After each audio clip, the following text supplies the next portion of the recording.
téléspectateurs, chers amis internautes, chers amis du Congo, Congolais, Congolaises, Zaïrois, Zaïroises, partout où vous êtes.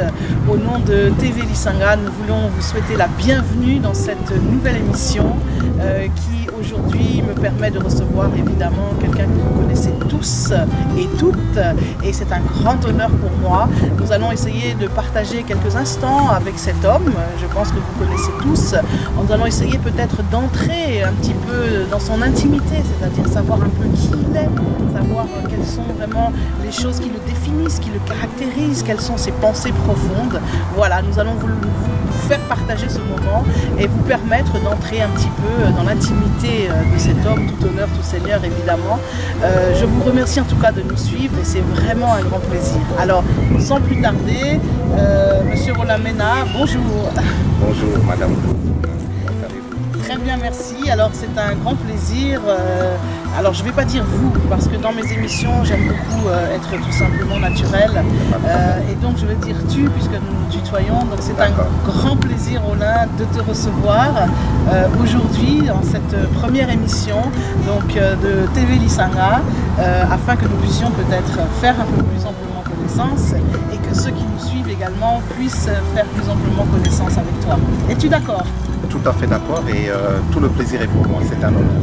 Merci beaucoup Roland. Alors sans plus tarder, nous allons entrer dans le vif du sujet. Alors j'aimerais un petit peu, peut-être que brièvement, je sais que tu es déjà très connu sur la toile et un petit peu partout ailleurs sur les médias, mais peut-être pourrais-tu résumer un petit peu qui tu es, en quelque sorte, en quelques mots, un petit peu savoir à qui on a affaire quand on parle de Roland Mena. Ah d'accord. Et tu sais, c'est toujours difficile de parler un peu de soi. J'aime beaucoup parler des autres, donner mon avis sur ce que je pense, notamment de la situation dans laquelle se trouve le Congo, parce que ça occupe, je peux dire, tout mon esprit et tous les esprits en général, du moins de ceux qui s'intéressent de près ou de loin à tout ce qui se passe chez nous. Mais si je devais parler de moi en quelques mots, qu'est-ce que je pourrais dire? C'est que Roland Mena, c'est un Congolais, Zaïrois. Je suis né à Kinshasa, de parents zaïrois, voilà. Notamment en ce qui concerne mon père. Je ne donnerai pas trop de détails concernant ma filiation exacte, parce que tu sais, je suis dans un combat qui consiste à libérer le Congo de la mainmise étrangère. Mais justement, je ne te coupe pas, mais parce qu'à ce sujet, tu t'étais déjà exprimé, je me souviens. Et je crois que c'est important de le rappeler. Il s'agit, je sais bien, je suis d'accord avec toi, qu'on n'est pas ici ni à se justifier ni quoi que ce soit, mais je pense que dans le combat que nous menons, justement, c'est important que les choses soient claires. Alors si peut-être tu pouvais redire ce que tu nous as déjà dit à l'occasion de certaines manifestations, voire même, je crois même dans une autre interview que tu as faite. Oui. Voilà, comme ça c'est clair et ceux qui nous suivent auront une image claire et nette. Oui, tout à fait. J'allais y venir. En fait, je disais que je n'aime pas trop parler de ma filiation exacte, dans ce sens que je suis un résistant. Et je considère, c'est ma conception des choses, qu'un résistant, c'est quelqu'un qui évolue sous le sceau du secret, jusqu'à ce qu'on atteigne l'objectif que nous nous sommes assignés. Et à ce moment-là, bien entendu, nous aurons le devoir de donner des précisions exactes sur nos origines exactes, sur d'où l'on vient, qui sont nos parents, et ainsi de suite. Parce que bon, chez nous au Congo, nous savons aussi que les personnes qui sont actuellement à la tête de notre pays, c'est pas seulement au Congo, mais je dirais en Afrique en général, nous savons que nous sommes sous le régime de certaines dictatures, et que lorsqu'on parle de dictature, on ne peut pas y assimiler la démocratie. Et donc nous sommes obligés de prendre quand même quelques mesures sécuritaires, ne fût-ce que par rapport aux nôtres qui sont encore là. Bien sûr. Mais comme tu le disais tout à l'heure, donc je ne citerai pas de nom, mais comme tu le disais tout à l'heure, je vais revenir sur une toute petite précision, je vais dire ça comme ça. En fait, je vais le prendre comme si je te racontais une petite histoire, mais très rapidement. Bah, tu sais, il était une fois un monsieur qui s'appelait Poussangata Robert, et qui était du Congo-Brazzaville. Là, je te parle des années 1930, voilà. Ce monsieur, c'était la colonisation encore, voilà, nous étions encore donc en pleine colonisation française, exactement. Ce monsieur était, Poussangata Robert, était très apprécié des Français à l'époque, et il avait, pour ainsi dire, adopté et il l'emmenait partout où ils allaient. Et c'est ainsi qu'il a eu la maîtrise de la langue française et il s'est retrouvé du jour au lendemain de Brazzaville, il s'est retrouvé au Zaïre, à Kenge, dans le Bandundu. Bah, figure-toi que ce monsieur, c'est mon grand-père maternel, donc le papa de ma maman. Arrivé à Kenge, dans le Bandundu, il a rencontré son épouse, dont il est tombé éperdument amoureux. Et voilà, à Kenge, dans le Bandundu, ils ont eu leurs enfants, dont ma maman, ma défunte maman, qui nous a donc élevés et qui a fait que je sois la personne que je suis maintenant. Et ma maman, elle est née donc, c'est elle qui est née d'un père congolais de Brazzaville et d'une maman zaïroise.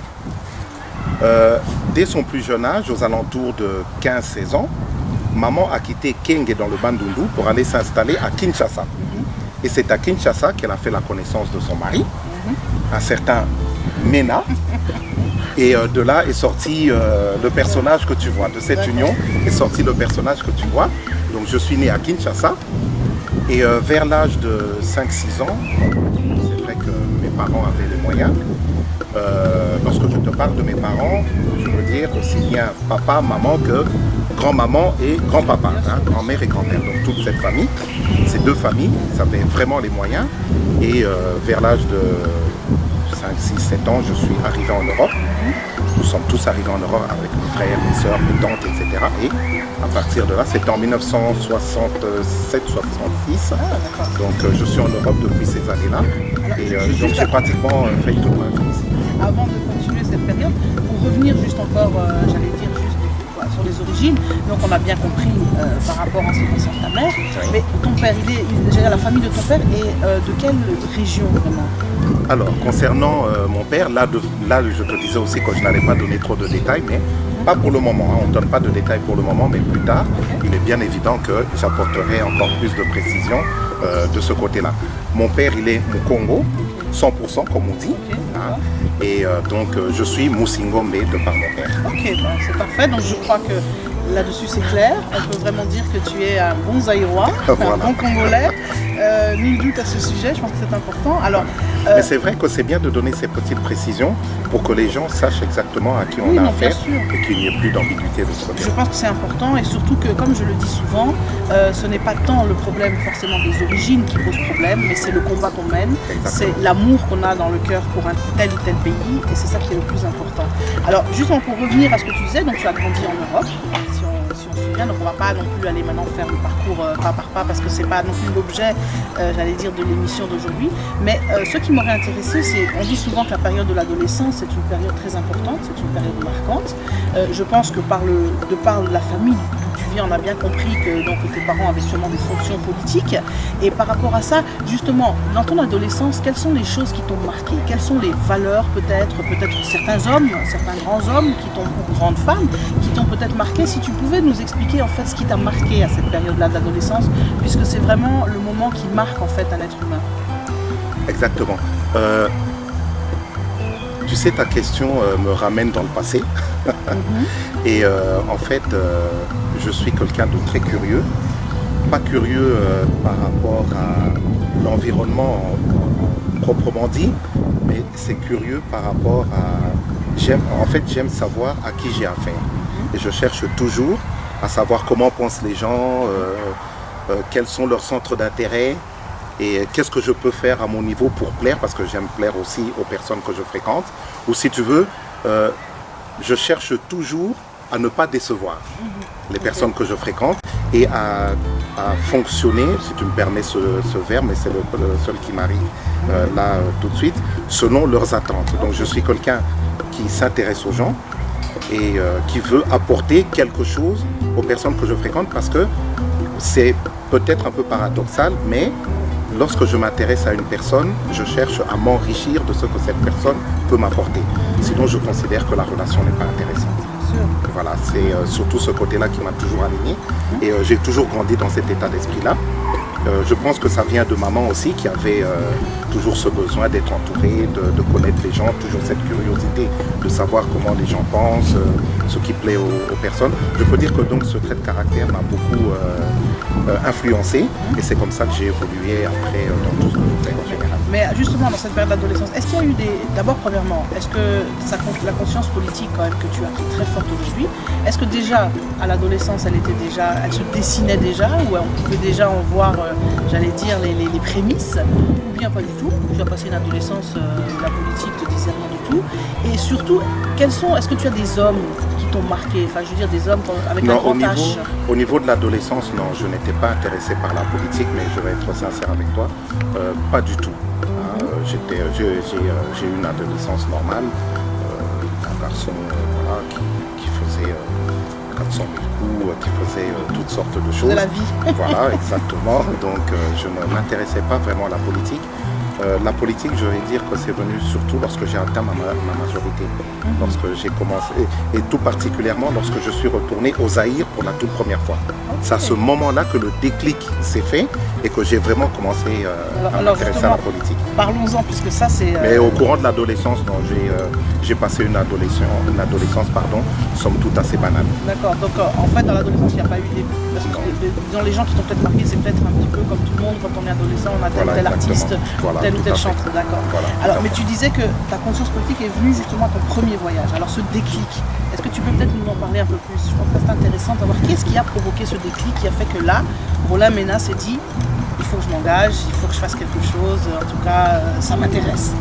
En fait, c'est à partir d'une toute petite histoire. C'était la toute première fois que je suis retourné au Zaïre, à Kinshasa.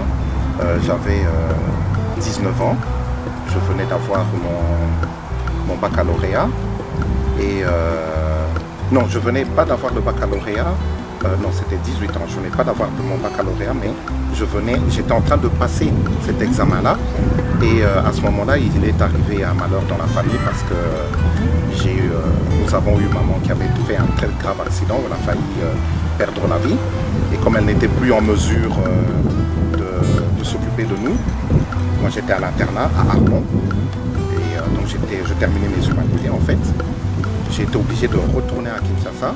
Et c'est quand je suis arrivé à Kinshasa et que j'ai vu cette différence de niveau de vie, le confort que j'avais en Europe par rapport à ce qui se passait, à ce que je vivais directement sur place à Kinshasa, ça m'a heurté. Je ne comprenais pas que l'on puisse déjà à l'époque vivre dans ces conditions-là, même si moi j'étais déjà issu d'une famille assez aisée, on va dire. Mais mes amis, ce n'était pas le cas, et mon entourage, ce n'était pas le cas.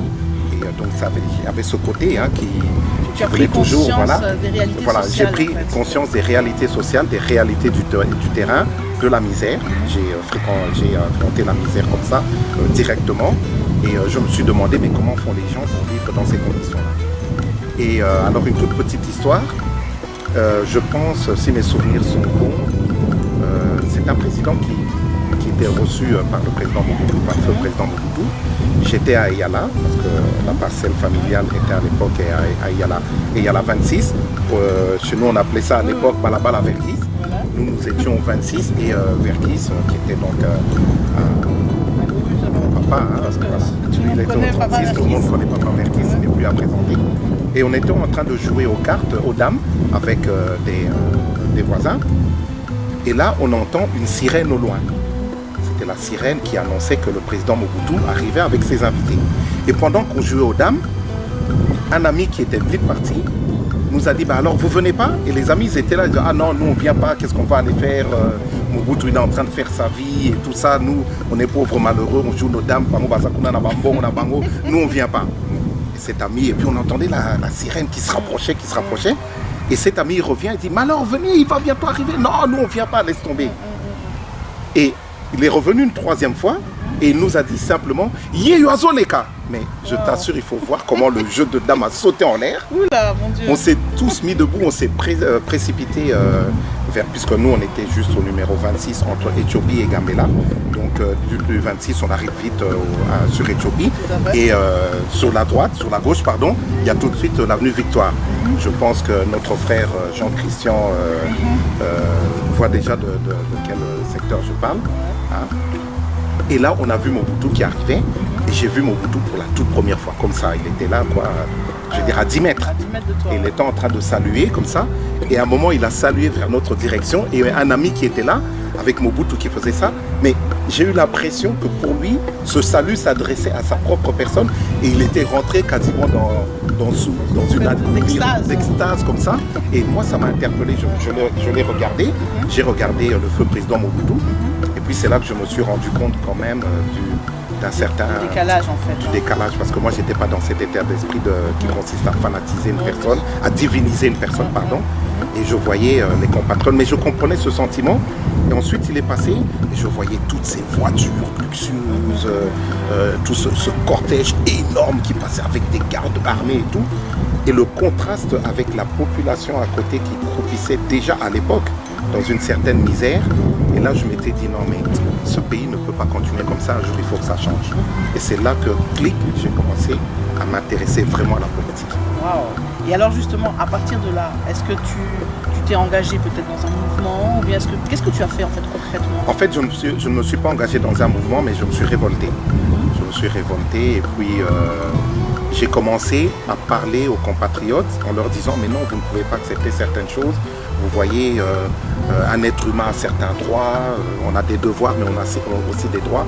Il faut revendiquer les choses, il ne faut pas rester comme ça sous l'emprise d'une certaine domination. Et puis ne pas... il faut que vous soyez un peu plus revendicatif. Je leur disais ça. Et là, ils me disaient, mais non, mais tais-toi, qu'est-ce que tu racontes, tu es au multipoto et tout. Tu sais que rien qu'avec ce que tu es en train de dire, on peut nous arrêter ici, on aura des problèmes à cause de toi. Donc ne parle pas de politique. Et c'est là que j'ai senti qu'il fallait bouger. Quoi. Donc ça, tu as essayé, j'allais dire, parce qu'on parlait d'un court séjour, comme tu disais, tu étais donc en vacances, etc. Voilà, donc tu as essayé de conscientiser, entre guillemets, déjà tes amis.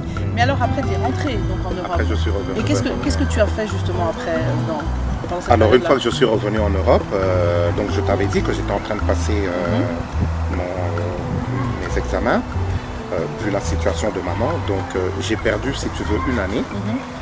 Parce que je n'étais pas en vacances, mais j'étais retourné parce que la situation l'imposait. Et arrivé à Kinshasa, je n'ai pas voulu étudier parce que mes pensées étaient plus sur maman.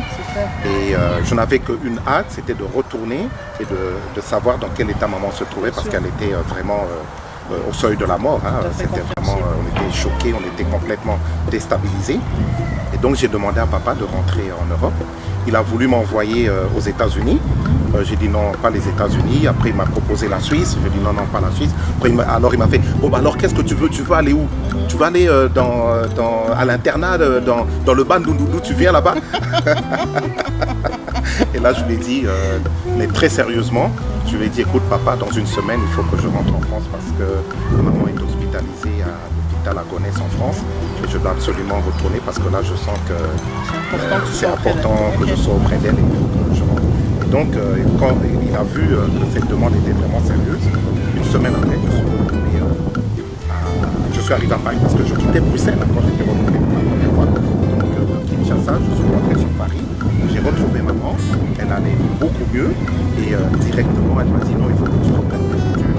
Et elle m'a inscrit au lycée militaire à Paris, dans le 10e arrondissement. Et c'est là que j'ai passé mon baccalauréat, mais là j'avais déjà mes 19 ans accomplis. Non, ce que je voulais dire par là, c'est plus par rapport justement à cette conscience politique. Donc tu es revenu en Europe avec cette prise de conscience. Exactement. Dans les années justement qui ont suivi, est-ce que tu t'es engagé quelque part ou comment as-tu en fait continué cette conscientisation? Toujours pas. Je ne me suis pas engagé. J'étais vraiment pris par le fait qu'il fallait que je passe mes examens. Donc c'était vraiment les études qui importaient. Et je me suis vraiment concentré sur mes études. Et ça fait que pendant un laps de temps, je ne m'intéressais plus à la politique, si tu veux, sous forme d'un certain activisme, mais je m'intéressais à la politique dans le sens d'apprendre. ce que c'était que la politique. Et là, je commençais à suivre les émissions politiques alors que j'avais à peine une vingtaine d'années. Alors que mes amis m'incitaient plus à aller en boîte et tout ça. Et moi, je m'intéressais aux émissions politiques et je me rappelle même que mes amis me disaient « Mais attends, mais tu n'as que 20 ans, mais tu es déjà comme un vieux papa comme ça. Qu'est-ce que tu as regardé ces émissions à dormir debout ?» Et c'est là que... Donc si je comprends bien, tu as suivi. D'abord, premièrement, tu n'as pas fait comme tout le monde, parce qu'en général, je dirais 9 Congolais sur 10, on est passé par l'UDPS, entre guillemets, à un moment donné. Quand je parle pour ceux qui étaient en Europe, notamment. Donc la période justement de la conférence nationale, ce qui est quand même une période très importante, qui a marqué quand même un tournant dans l'histoire du pays. Comment as-tu vécu cette période-là? De très loin, elle ne m'a pas influencé du tout. Parce que comme je te le disais, à l'époque je ne m'intéressais pas à la politique directement. Et pendant tout ce temps où il y avait ces problèmes politiques, dans tout cet environnement conflictuel, je ne m'intéressais pas vraiment à la politique. Je la regardais de loin, surtout en ce qui concerne le Congo. Et je m'intéressais plus à l'homme politique, savoir qu'est-ce que c'est que, quel est le destin, quelle est la façon d'appréhender les choses en tant qu'homme politique. Comme tu te rappelles, je l'avais dit en liminaire, j'aime savoir ce que pensent les gens. Et voilà, j'étais plus dans ce cadre-là. Non, j'avais mal compris, parce que comme tu expliquais que pendant la période où les autres sortaient et qui te faisaient même ce reproche que toi, qu'est-ce que tu fais avec tes histoires politiques, c'est pour ça que j'ai pas bien compris. Donc c'est-à-dire, cette période-là, en fait, toi, tu suivais des émissions, j'allais traîner au centre Pompidou, je lisais des bouquins, et puis j'étais plus dans l'apprentissage, mais pas dans l'activisme ou dans le fait de rentrer dans un parti et tout ça. Donc l'UDPS, je ne connaissais pas vraiment l'UDPS. Je m'intéressais plus aux bouquins, tout ça, suivre les émissions, parce qu'en suivant les émissions, j'avais l'impression que j'assistais à des cours. Je retenais tout ça, donc voilà. Donc tu suivais plus des émissions de ton pays d'accueil, c'est-à-dire en France, concernant la politique française. Exactement. Et donc justement ma question c'est, alors peut-être as-tu à un moment donné l'envie ou peut-être de partager ou disons de t'inscrire dans la vie politique française ou de vouloir t'engager à ce niveau-là? Est-ce qu'il y a eu quelque chose de ce sens-là? Paradoxalement, non. Je n'ai jamais eu envie de rentrer dans la vie politique française, mais j'avais ce souci de faire de telle sorte que le confort que moi j'avais en Occident, en Europe, en France notamment, que ce confort aussi, que je puisse l'apporter à mes amis, à ceux que j'avais laissés à Kinshasa, pour qu'ils puissent savoir ce que c'était. Donc j'avais déjà ce besoin-là, je me disais, par tout ce que je fais, il faudrait qu'un jour, je ne savais pas quand, je me disais, mais un jour, il faut que les Aïrois, ils connaissent aussi ce minimum de confort que j'ai. Et voilà, j'étais plus dans cet état d'esprit-là. Je voyais déjà le futur, quoi. Je ne savais pas où ça allait m'emmener, mais j'avais déjà des pensées dans ce sens-là. Et voilà, donc c'est peut-être tout ça qui a fait qu'aujourd'hui, je sois vraiment beaucoup plus actif. On va y arriver, parce que c'est important d'essayer de comprendre, comme on dit, pour comprendre le présent et encore plus présupposer de l'avenir, il faut comprendre le passé. Exactement. Donc il est important de comprendre effectivement un peu ton passé pour voir quelle a été cette évolution. Alors, on a bien compris que tu t'étais intéressé à la politique, j'allais dire d'une manière générale, c'est-à-dire est-ce que c'est l'être politique, est-ce que c'est la politique, est-ce que c'est être dans la politique.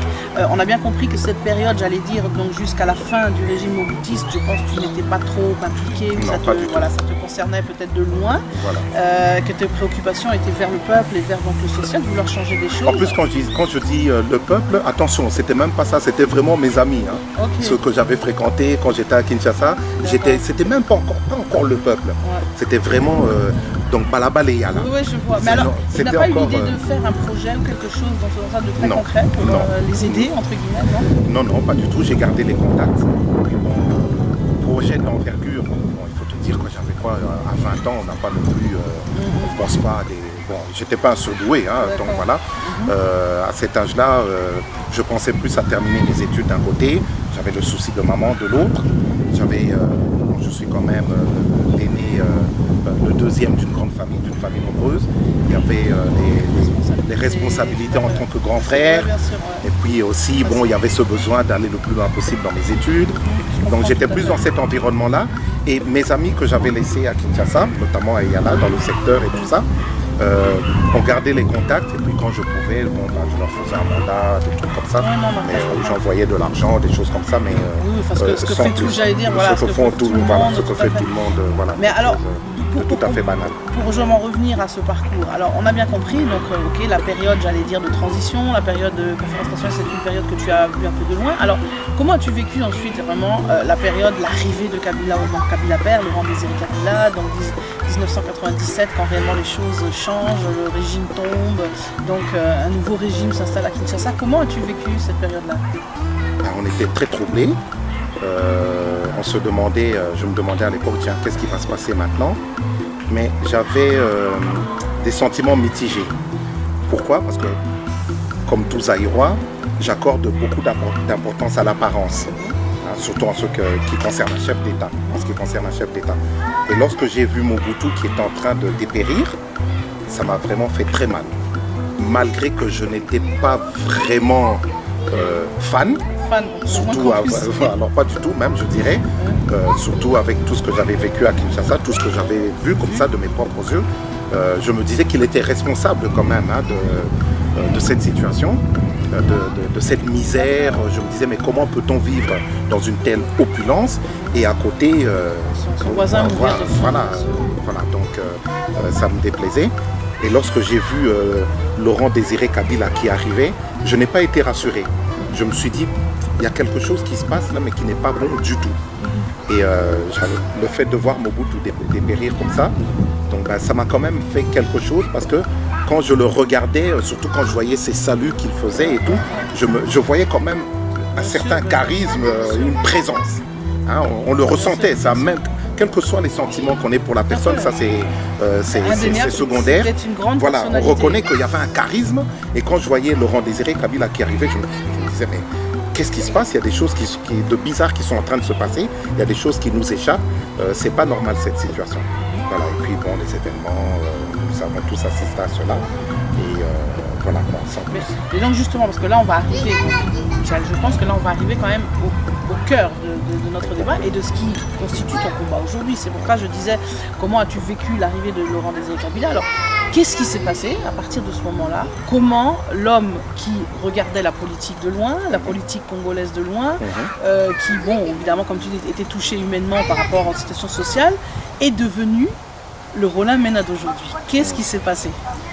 Alors, ce qui s'est passé, c'est que déjà pendant la période Laurent Désiré Kabila, j'ai commencé maintenant à créer des ponts entre la conception que j'avais de la politique ici en Europe et ce que l'on pouvait faire en rapport à cela chez moi, au Zaïre de l'époque. En fréquentant maintenant certains responsables politiques dont je tais les noms parce que certains sont au pouvoir actuellement et puis d'autres sont encore vivants, donc je n'aimerais pas les mettre dans des situations inconfortables par rapport à mes propos. Et donc je commençais à voir ces contacts-là. Et ensuite, bon, comme ces contacts ne donnaient rien de probant, rien de palpable que je pouvais, exploiter, j'ai laissé les choses se faire d'elles-mêmes. Jusqu'à ce qu'on arrive en 2001, à l'assassinat de Laurent Désiré Kabila. Donc deuxième choc. Et là, je me suis dit, waouh, là, la situation, on est en train de tomber dans un trou sans fond. Et en fait, cette phrase qui consiste à dire tomber dans un trou sans fond, elle n'est pas de moi. C'est un ami avec lequel j'étais en train de parler et qui m'a dit, mais Roland, regarde la situation telle qu'elle est en train de se passer. Le Zaïre est en train de tomber dans un trou sans fond. J'ai gardé ça, je l'ai fait mienne cette parole parce qu'elle correspondait en fait aux événements malheureux auxquels on assistait. Et donc ce qui a fait vraiment que je m'engage en politique, moi je l'ai toujours dit, hein, sans aucun embâche, sans aucune hésitation, parce que je suis chrétien, donc j'allais à l'église un dimanche avec mon épouse, les enfants, et nous étions chez le pasteur Moké. Et là, je vois, c'est pas le pasteur Moké qui nous dit, bon ben là aujourd'hui, c'est pas moi qui vais prêcher, nous avons un invité de marque, c'est un ancien collègue, parce que j'étais politicien aussi avant d'être pasteur, et donc je vous présente monsieur Honoré Ngbanda. Et c'est là que j'avais déjà entendu parler du personnage, mais bon, sans plus quoi. Et c'est là que j'écoute le monsieur Honoré Ngbanda qui commence à dire certaines choses. Et une phrase qu'il a dite qui a retenu toute mon attention et qui a provoqué aussi un deuxième déclic que moi j'appellerais le début de mon éveil patriotique, c'est lorsqu'il a dit vous pouvez prier toute la journée. Vous pouvez parler en langue autant de temps que vous voudrez. Vous pouvez adorer Dieu comme vous le voulez. Mais si ce don, cette chose que Dieu vous a donnée, vous négligez cela, eh bien, vous êtes en train de faire une grosse erreur. Il se passe des choses abominables chez vous, mais vous ne savez pas ce que c'est exactement. Dans les années à venir, dans les jours à venir, dans les semaines à venir, les mois à venir, intéressez-vous à votre pays et ne restez pas seulement confiné dans cet espace cultuel. Voilà. Moi je me dis, mais qu'est-ce qu'il est en train de raconter? Qu'est-ce qui se passe? Alors je me suis dit, ce monsieur, soit il en dit pas assez, soit alors il faut que j'essaye de savoir qu'est-ce qui se passe. Et c'est là que j'ai commencé à me rapprocher de monsieur Honoré Mbanda. Nous sommes arrivés donc au mois de juin 2005, il y a eu la création de la Pareco.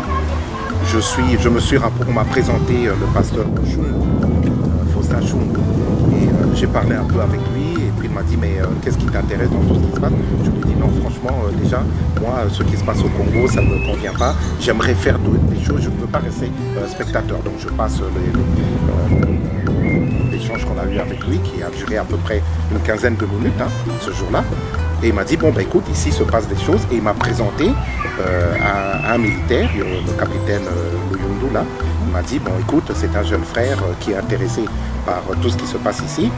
Est-ce que tu pourrais le faire rentrer dans l'organisation? Et c'est comme ça que je suis rentré dans l'Alliance des Patriotes pour la refondation du Congo. En tout cas, je pense, chers amis téléspectateurs qui nous suivez, vous voyez, je crois que les choses sont claires. Et c'est un peu ce dont on a besoin aujourd'hui, dans ce combat que nous menons, dans cette résistance, d'avoir vraiment un discours clair. Je crois que c'est très clair. M. Menard, je crois qu'il a expliqué les choses très clairement. Et vraiment, je te remercie, Roland, parce que voilà, c'est simple. Il n'y a pas besoin de se cacher. Les choses sont aussi simples que ça. De mettre des choses compliquées. Bon. Et donc, à la suite de ça, on a bien compris. Tu es rentré donc, dans ce parti qui est la Pareco. Tu as fait le travail que tu as fait. Voilà. Tu as appris des choses, tu as contribué, etc. Et voilà. Et puis, bon, aujourd'hui, tu as décidé, donc, depuis déjà un certain temps, ça ne date pas d'hier, tu as décidé de continuer ta route, parce que ta route d'homme politique, ce qui est d'ailleurs tout à fait normal. Je veux dire, bon, pour nous, Européens, je veux dire, voilà, on commence à tel endroit, parfois on se rend compte que, bon, voilà, les choses doivent prendre une autre tournure, il n'y a aucun problème. Et surtout que tu as toujours été clair, je pense, là-dessus. Tu as bien expliqué clairement le pourquoi tu es parti. Il n'y a pas de polémique, il n'y a pas de polémique à faire, il n'y a rien, il n'y a pas besoin d'aller chercher midi à 14h. Donc je pense que c'est clair. Alors, aujourd'hui, tu te retrouves donc à la tête, alors d'abord, si j'ai bien compris, d'une association qui était C2D. Voilà, donc pendant que j'étais dans l'Alliance des Patriotes pour la refondation du Congo, une structure au sein de laquelle j'ai occupé plusieurs postes à responsabilité, j'ai commencé tout de suite en tant que vice-président à Pareco France. Ensuite, lorsque le président a posé sa démission, j'ai succédé à ce poste en tant que président AI de la Pareco France. Et à un moment, il y a eu des changements qui se sont faits. Et moi, j'ai proposé au président de la Pareco, M. Honoré Mbanda, de me retirer de la structure et puis d'évoluer un peu comme je fais maintenant et d'être seul parce que il y a certaines choses, certaines façons de faire qui ne me convenaient pas. Et c'est là qu'il m'a proposé, il m'a dit non, je comprends ton besoin. Écoute, je te propose de rejoindre mon cabinet et d'être beaucoup plus proche de moi pour que nous voyions ensemble comment tu pourrais évoluer dans les meilleures conditions possibles pour servir la structure et puis pour que nous avancions vers les objectifs que nous étions fixés. Donc j'ai accepté et j'ai été conseiller chargé du protocole de l'organisation de la sécurité. Ensuite, lorsque je lui ai de nouveau rappelé, c'est toujours moi qui revenais vers lui en fait, quand je remarque bien, et toujours dans le sens de me plaindre. En fait, à chaque fois que je venais vers lui, c'était pour me plaindre, pour lui dire président, ça va pas, là, ça va pas encore. Non, je veux retourner. Je vois qu'au niveau de la Pareco France, les choses ne fonctionnent pas trop bien. Je veux retourner au niveau de la Pareco France et faire les choses. Et là, il me dit, mais non, tu ne peux pas retourner au niveau de la Pareco France. J'aimerais bien que le travail que tu as fait au niveau de la Pareco France, je pense qu'il va me suivre et il verra bien que je ne mens pas. J'aimerais que tu le fasses maintenant au niveau de l'Europe, que tu organises l'Europe. Il y a des conflits, il y a des problèmes et tout ça. Essaye un peu. Et puis donc, il m'a donné cette responsabilité. Il m'a proposé cette responsabilité d'être le président régional à Pareco Europe. Donc, j'étais en charge de toute l'Europe. Et c'est là que j'ai rencontré des personnes formidables au niveau de la Pareco, avec lesquelles j'ai commencé à travailler.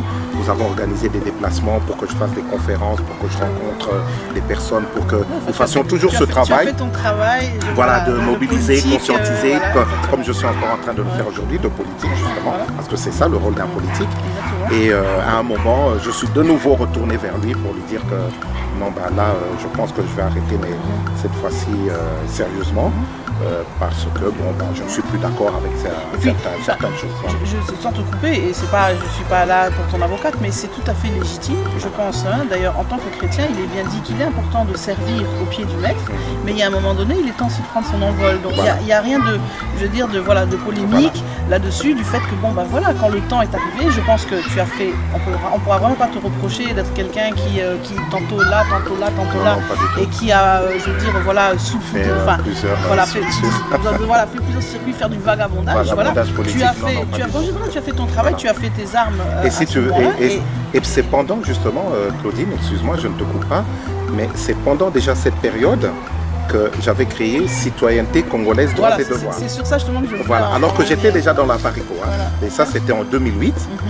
Je suis parti voir mon supérieur hiérarchique qui était le pasteur Chungu, puisque lui, c'était le secrétaire général de la Pareco.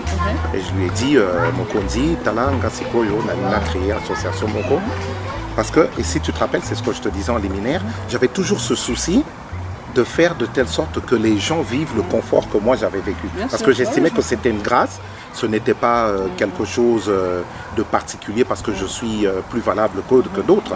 Non, non, pas du tout. Je m'étais toujours dit, si Dieu m'a permis de vivre ce que j'ai vécu, c'est pour que je puisse par la suite en faire profiter d'autres. Donc je pense qu'il m'a fait traverser, connaître certaines situations pour que cela me serve d'enseignement. Et d'ailleurs ça prouve que justement qu'il y a une logique entre ce que tu disais, puisque ce souci que tu avais à l'âge de 20 ans, tu n'as peut-être pas pu à l'époque faire quelque chose, j'allais dire de concret, on va peut-être créer une association, ben voilà, en 2008 donc tu l'as fait. Et en 2008 donc je décide de créer Citoyenneté congolaise, droits et devoirs.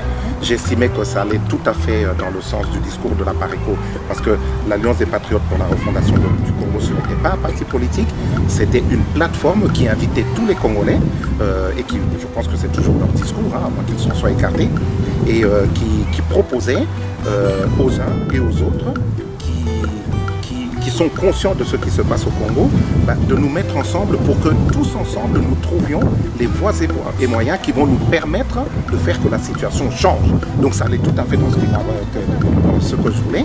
Et je me disais, bon, Citoyenneté congolaise, droits et devoirs va être dans la Pareco. Mais moi, ce que je voulais, c'est d'être en plus, en parallèle de l'action politique de la Pareco directement, qu'il y ait aussi l'action sociale. Voilà, et moi, Citoyenneté congolaise, droits et devoirs, c'est ce que je voulais apporter en plus. Je voulais vraiment que l'on remette le citoyen au centre des préoccupations, que l'on reconnaisse que l'individu, que la citoyenneté d'un individu est établie à partir du moment où l'on respecte ses droits et où on lui permet d'exercer ses devoirs en tant que citoyen libre au sein de la société.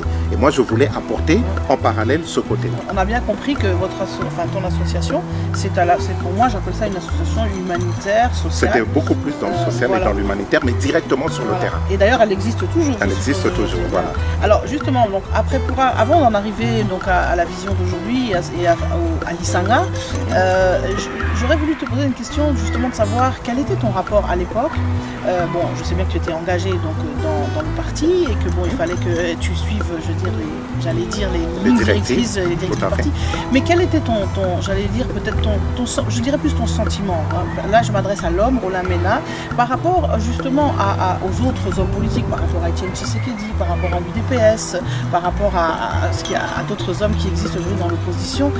Quel est, d'ailleurs même aujourd'hui, mais plus à l'époque, quel était ton sentiment ou disons, j'allais dire tes rapports, parce que bon, on voit bien que, et ça c'est quelque chose qui évidemment, moi personnellement je trouve tellement dommage, ces guerres qu'on a les uns contre les autres. Alors, est-ce que déjà à l'époque ça te dérangeait pas? Si, ça dérangeait parce que ce sont des guerres fratricides. Nous ne sommes pas là, c'est pas des Chinois qui se battent contre des Vietnamiens, c'est vraiment des Congolais qui se battent entre eux. Et alors là, concernant cette question, elle est importante parce que lorsque mon père commençait à faire les va-et-vient entre le Zaïre et Paris pour voir maman, s'inquiéter de sa santé et tout ça, je suis allé le voir à son hôtel et c'est là pour la toute première fois que j'ai vu Étienne Tshisekedi Wamulu, donc, qui est un ami de papa. Ils ont pratiquement le même âge. Et il m'a présenté, je l'ai salué très respectueusement.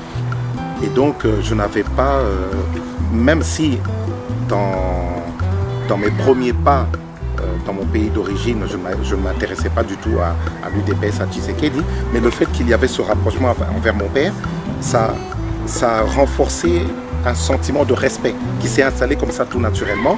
Le respect que j'avais envers mon père, je ne sais pas, je pense que inconsciemment, je l'ai projeté sur Étienne Tshisekedi.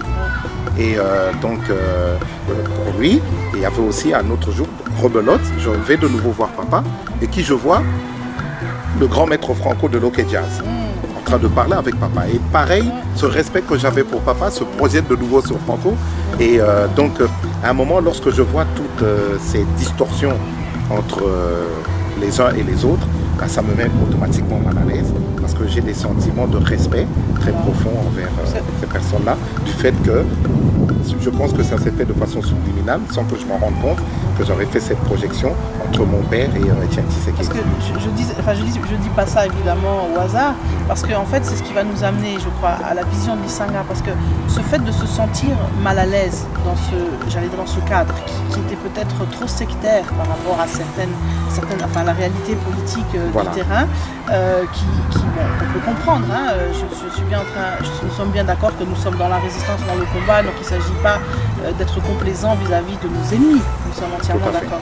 Mais c'est vrai que, comme tu le disais, quand on est entre nous, il faut plutôt tirer sur l'ennemi et pas sur le frère de combat qui peut-être a une manière de voir autrement. C'est aussi ça la politique. Hein. On le voit ici en Europe, la démocratie, on a des personnes qui sont issues de partis différents, mais on est dans un même État, dans un même pays. Alors peut-être justement ce côté-là te dérangeait déjà, comme je disais à l'époque, on le sent bien, puisque c'est ce qui t'a amené justement à créer Lisanga.